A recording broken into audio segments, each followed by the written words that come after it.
অধ্যায় 10 দূরত্ব ও উচ্চতা ৬৬ নম্বর প্রশ্ন। এই অধ্যায়ের কয়েকটা গুরুত্বপূর্ণ প্রশ্ন সমাধানের চেষ্টা করব।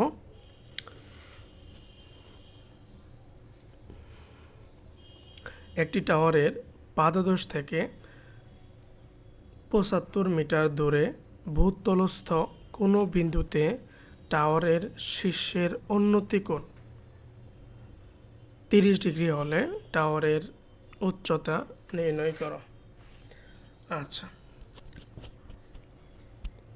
তাহলে আনুমানিক একটা চিত্র আঁকার চেষ্টা করি।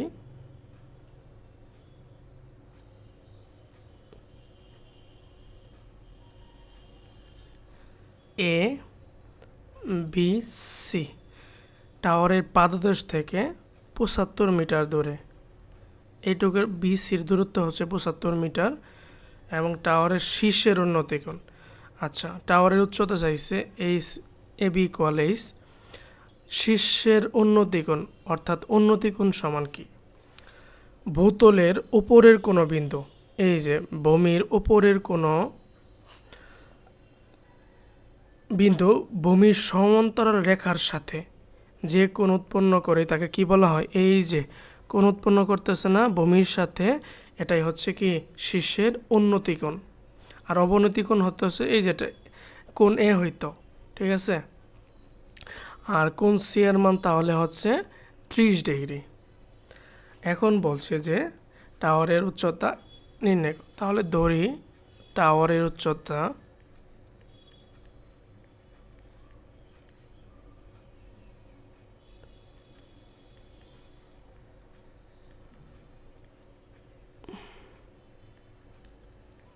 উচ্চতা সমান এইচ মিটার।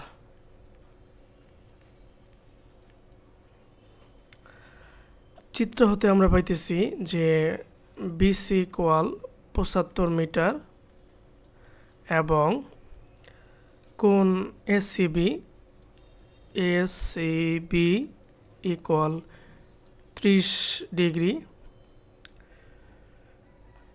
তাহলে ত্রিভুজ এবিসি হতে পাই,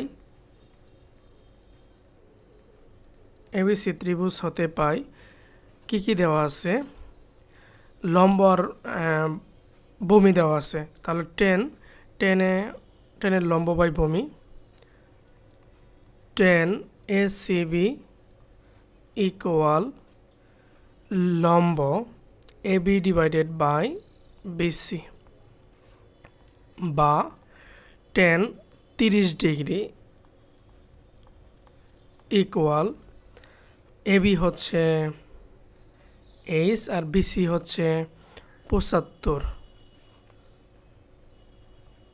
বা 30 ডিগ্রির মান হচ্ছে 1 ডিভাইডেড বাই √3 ইকুয়াল